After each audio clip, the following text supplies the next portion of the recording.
Hello friend, GPSC દ્વારા જાહેર કરાયેલ આયુર્વેદ મેડિકલ ઓફિસરની ભરતી પ્રક્રિયા માટે ડોક્યુમેન્ટ વેરિફિકેશન લિસ્ટ સંદર્ભે ઘણા લોકોના ઘણા બધા પ્રશ્ન છે. જે લિસ્ટ જાહેર કરાયેલું છે એમાં ઘણા લોકોને એ પ્રકારનો ડાઉટ છે કે સર મારું સિલેક્શન થઈ ગયું છે ઇન્ટરવ્યૂ માટે, આ પ્રકારના મેસેજ છે. ઘણા લોકોના એવા મેસેજ છે કે જે ટોટલ સીટ છે 100 સીટ છે તો એમને અનુલક્ષીને ઇન્ટરવ્યૂ માટે 300 થી 400 અરાઉન્ડ જે કેન્ડિડેટ છે એમને બોલાવવા જોઈએ, જ્યારે અહીંયા લિસ્ટ 1200 અરાઉન્ડ કેન્ડિડેટનું છે. તો શું બધા જ લોકોને ઇન્ટરવ્યૂ માટે બોલાવવામાં આવશે? બીજા ઘણા લોકોના એવા પ્રશ્ન છે કે આ જે લિસ્ટ જે ડોક્યુમેન્ટ મંગાવવામાં આવેલા છે જેટલા કેન્ડિડેટ પાસેથી, તો એમાં એમના ડોક્યુમેન્ટ જો પ્રોપર હશે તો શું એમને ઇન્ટરવ્યૂ માટે બોલાવવામાં આવશે જ? આવા ઘણા બધા પ્રશ્ન છે. તો એમાં શું છે એક્ઝેક્ટ આપણે ડિસ્કસ કરીએ.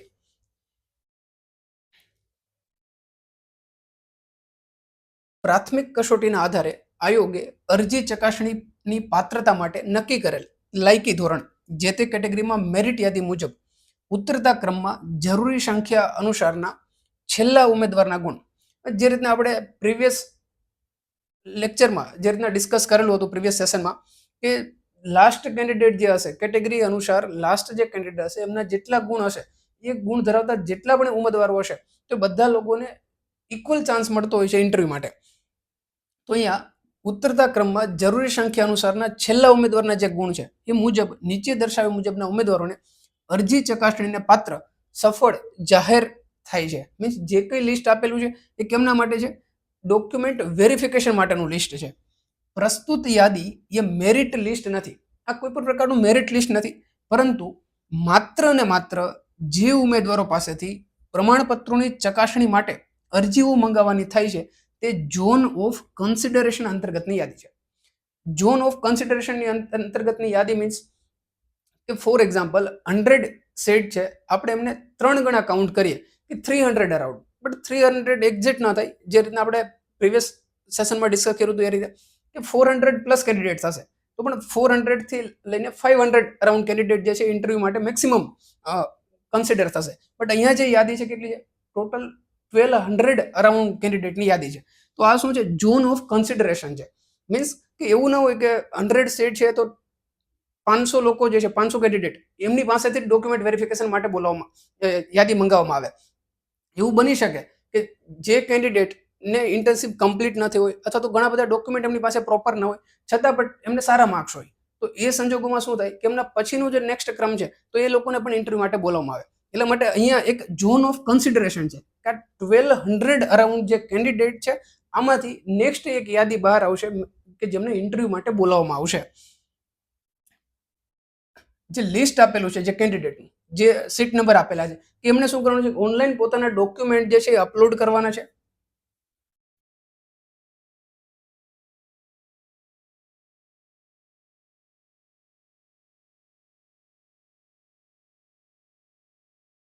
ઘણા લોકોનો એ પ્રકારનો પ્રશ્ન હતો કે આ શું છે કે 4 પ્રશ્ન રદ કરવામાં આવ્યા છે.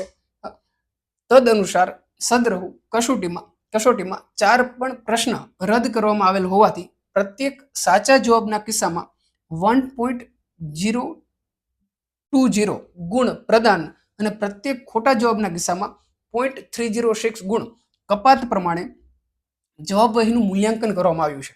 મીન્સ ટોટલ જે 200 ક્વેશ્ચન હતા એમાંથી 4 ક્વેશ્ચન જે છે એમને ડિલીટ કરી દીધા છે, રોંગ હતા જે ક્વેશ્ચન, કે જેમના સંદર્ભમાં ટોટલ ક્વેશ્ચન કેટલા થઈ ગયા? Out of 200 196 question.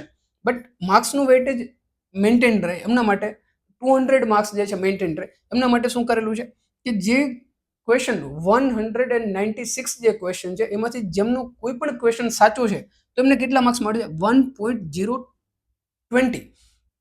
તમે મલ્ટીપ્લાય કરશો 1.020 ઇન્ટુ 196 તો એમનો આન્સર કંઈક આવશે 199.92. મીન્સ એપ્રોક્સ 200 અરાઉન્ડ માર્ક્સ જે છે એ વેઇટેજ જે છે એ મેન્ટેન થશે ત્યાં. તો આ એ પ્રકારે છે. દેન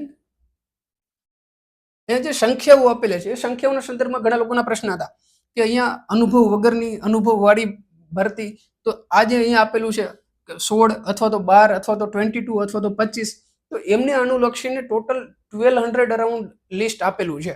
બટ જ્યારે પણ જીપીએસસીની કોઈ પણ જાહેરાત થતી હોય તો એ જે એમનું જે ફિક્સ જે છે ડોક્યુમેન્ટ, આ ડોક્યુમેન્ટ ફિક્સ રહેતું હોય છે.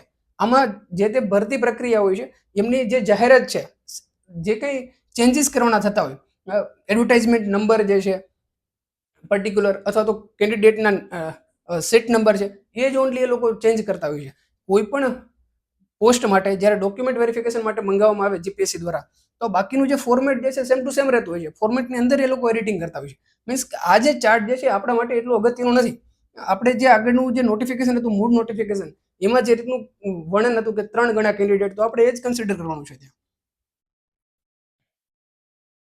દેન જો આ ઉમેદવારોમાંથી રૂબરૂ મુલાકાતને પાત્ર પૂરતા ઉમેદવારો નહીં મળે, મીન્સ 1200 અરાઉન્ડ જે યાદી આપેલી છે એમાંથી ડોક્યુમેન્ટ વેરિફિકેશન કરવામાં આવે અને છતાં જો પૂરતા ઉમેદવારો નથી મળતા, તો શું થશે? મુજબ ક્રમ અનુસાર આયોગના દેન કચેરી હુકમથી ઠરાવેલ લઘુત્તમ ગુણ કરતા વધુ ગુણ ધરાવતા ઉમેદવાર. બટ ત્યાં ક્રાઇટેરિયા શું રહે છે કે જે લઘુત્તમ ગુણ છે, મીન્સ 25% જે કેટેગરી માટે છે તેમને, એન્ડ 50% બીજા લોકો માટે, કે લઘુત્તમ ગુણથી જો વધારે ગુણ ધરાવતા હશે અને પૂરતા ઉમેદવારો નહીં મળે તો એ લોકોને ઉતરતા ક્રમની અંદર એમના પણ ડોક્યુમેન્ટ વેરિફિકેશન માટેની નવી યાદી જે છે જાહેર કરવામાં આવશે. બટ 1200 અરાઉન્ડ કેન્ડિડેટ છે, તો આમાંથી પૂરતા પ્રમાણમાં કેન્ડિડેટ મળી જવાના છે, એટલે આપણે એ પ્રકારની અપેક્ષા રાખવી જરૂરી નથી. નેક્સ્ટ, આ પરિણામમાં કામચલાઉ ધોરણે અરજી ચકાસણીને પાત્ર જાહેર થયેલ ઉમેદવારો પૈકી જે ઉમેદવારો ભરતી નિયમો અને જાહેરાતની જોગવાઈઓ મુજબ જરૂરી શૈક્ષણિક લાયકાત, અનુભવ, ઉંમર ઇત્યાદિ જરૂરિયાતો પરિપૂર્ણ કરતા હોય તેવા મેરિટ યાદી મુજબના પ્રાપ્ત થયેલ ઉમેદવારોને ગણતરીમાં લીધા બાદ, આ પેરેગ્રાફ છે જે લોકોના ક્વેશ્ચન હતા એમના માટે, જે કંઈ શૈક્ષણિક લાયકાત જે લોકો ધરાવે છે, અનુભવ, ઉંમર ઇત્યાદિ સંપૂર્ણ જે નોટિફિકેશન છે એ પ્રમાણે જે શૈક્ષણિક લાયકાત હતી, તમામ વસ્તુ પરિપૂર્ણ જે લોકો કરે છે હોય તેવા મેરિટ યાદી મુજબના પ્રાપ્ત થયેલ ઉમેદવારોને ગણતરીમાં લીધા બાદ, મીન્સ જે કેટેગરી વાઇઝ સીટ હતી, કેટેગરી વાઇઝ સીટના મલ્ટીપ્લાય કરી અને જેટલા કેન્ડિડેટ ઇન્ટરવ્યૂ માટે એલિજિબલ થાય છે એટલા ઉમેદવારોને ઇન્ટરવ્યૂ માટે બોલાવવામાં આવશે. એમને ગણતરીમાં લીધા બાદ તે પછીના જે ઉમેદવાર છે, મીન્સ આ 1200 અરાઉન્ડ જે કેન્ડિડેટ છે એમાં 450 થી અપ અથવા 500 અરાઉન્ડના જે કેન્ડિડેટ, એમના પછીના જે કેન્ડિડેટ છે ઉમેદવારોને, તેઓ બધી જ જરૂરિયાતો સંતોષતા હશે તો પણ એમને રૂબરૂ મુલાકાતને પાત્ર ગણવામાં નહીં આવે, જેની દરેક ઉમેદવારોએ નોંધ લેવી.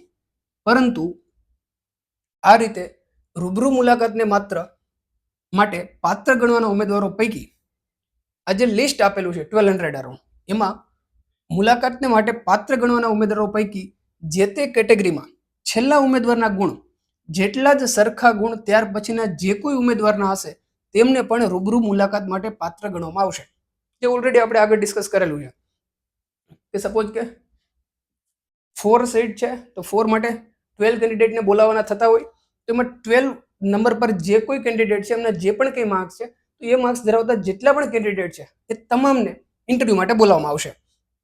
અને આ પ્રમાણે થશે તો રૂબરૂ મુલાકાત માટે પાત્ર ઉમેદવારોની સંખ્યામાં પણ શું થશે? વધારો થશે. મીન્સ કે એપ્રોક્સ 300 નહીં થાય, એમનાથી વધારે થશે. ઉપરની કાર્યવાહી બાદ રૂબરૂ મુલાકાતને પાત્ર થતા ઉમેદવારોની યાદી નોટિસ બોર્ડ પર હવે પછી મૂકવામાં આવશે. ડોક્યુમેન્ટ વેરિફિકેશન કમ્પ્લીટ થયા બાદ જે લોકોને ઇન્ટરવ્યૂ માટે બોલાવવામાં આવશે એમની યાદી જે છે નોટિસ બોર્ડ પર અલગથી અપલોડ કરવામાં આવશે.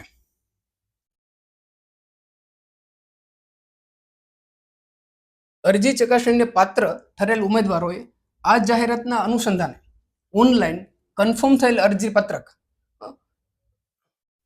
અને લાગુ પડતા જરૂરી ડોક્યુમેન્ટ, પ્રમાણપત્ર જે છે એ નીચે મુજબના ક્રમમાં એમને અપલોડ કરવાના રહેશે. અહીંયા લિસ્ટ આપેલું છે કે કયા કયા ડોક્યુમેન્ટ જે છે અપલોડ કરવાના થશે. બટ આ જે લિસ્ટ આપેલું છે સેમ ટુ સેમ અપલોડ કરવાના નહીં થાય. એ લિસ્ટ લિંક જ્યારે ઓપન થશે ત્યારે ત્યાં જે કોઈ પોઈન્ટ આપેલા છે એ તમામ ડોક્યુમેન્ટ જે છે જે તે વ્યક્તિએ અપલોડ કરવાના રહેશે. લાસ્ટમાં અહીંયા એક લિંક આપેલી છે કે ત્યાં લિંક પર ક્લિક કરી અને ડોક્યુમેન્ટ જે છે અપલોડ કરવાના છે. તો ઘણા લોકોના એ પણ પ્રશ્ન છે કે અહીંયા કોઈ ડેડલાઇન નથી આપેલી. ડેડલાઇન નથી આપેલી ડેડલાઇન એમનું નોટિફિકેશન અલગથી આવશે ક્યાં સુધીમાં ડોક્યુમેન્ટ જે છે અપલોડ કરવાના છે, કેમ કે અત્યારે હજી જે લિંક જે છે એ વર્ક જ નથી કરતી.